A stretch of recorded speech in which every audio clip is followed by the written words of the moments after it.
Welcome back to Beneath the Surface. Dr. Nduom is still here behind the scenes. We're doing a lot of talk. We'll definitely be looking at all of that. But Dr. Nduom, we left off with those brilliant ideas. Now you're asking the CPP to give you once more the mandate to lead them. You don't think that the delegates are tired of you and say, so Dr. Nduom should stand somewhere? Oh, but you know, the delegates are excited about the prospect of me leading the Convention People's Party once again, because they know what we did in 2008. They know the interaction I had with them. They know the sacrifices that were made. They know the support I gave them. Because after all, what ended up to be the difficult was internal difficulties, that is disunity.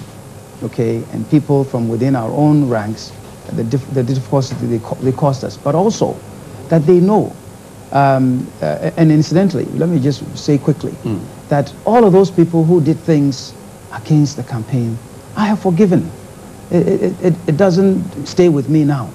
Okay, I want to move on.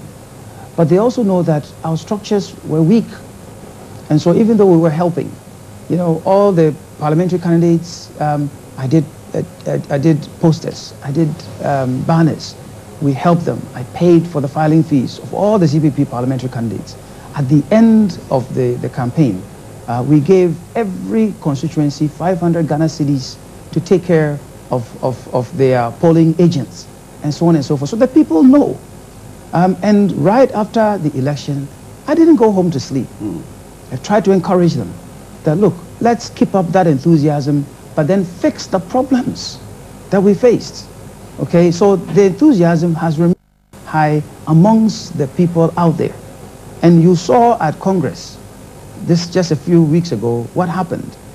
It is because some of us have kept, you know, the hope alive, have kept the level of activity, and have gone around trying to help people identify offices to be opened, trying to see, well, this time do polling station organization. Will help you a little bit financially here and there.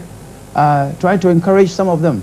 We go to funerals. You know, unfortunately, one of our best performing parliamentary candidates in the Ashanti region died, a young man. He had one of the most votes. He passed away. Well, we not only went to mourn with the family, but a year later, we went and gave some donation to his children, young children, so that they would never want, as far as education is concerned. You said, I said the CPP performed quite significant, but you think that it was a poor performance. Now, you think the CPP can overcome the past misfortunes and improve on what you think is the poor performance? Yeah, once again, the performance was terrible. Let's not mince words about it. It was bad. The worst, you know, failure in my life to this time. Okay. So if we still believe that it's something worth doing, then you study the situation and you help to solve problems. And that's how come discipline. We are all working to bring greater discipline into our party. So we identify who is CPP, who is not CPP. Who is Nkrumah's that is just fooling around with us and saying he's CPP. Okay, there's a difference. I know a Senegalese who is an Nkrumah's. I know an American who is an Nkrumah's. And so if an Nkrumah says, I'm an Nkrumah, but I'm with NDC, or I'm with MPP, let not the people confuse that with the CPP. We want to make a distinction, but we want to bring discipline into our party. We want to bring togetherness in our party. We are strengthening our base in terms of polling station, community level organization.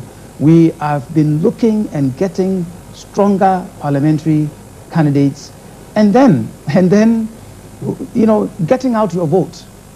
What you do in the last 2 or 3 weeks, we are conscientizing our own people. And something that you're all over, opening party offices, and something that you're jumping the gun when you should wait for the proper procedure to be done. You mentioned opening offices. You don't wait till you become a presidential candidate before you help open offices. Something is the job of the executives of the party. It is a job for all of us.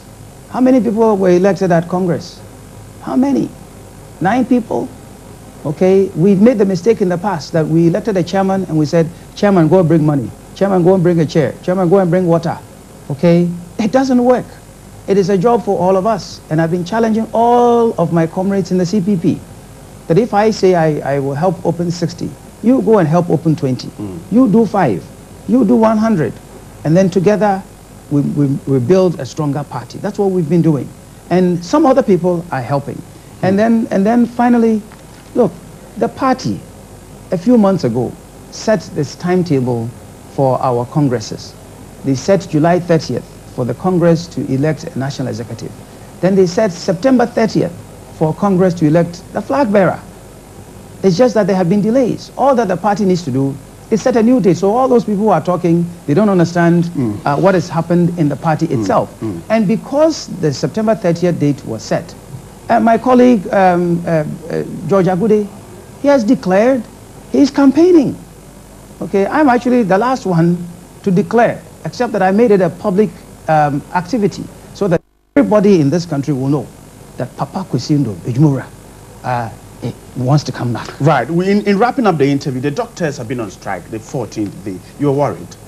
Well, it must be a concern to everybody in this country because life, what else is there beyond life?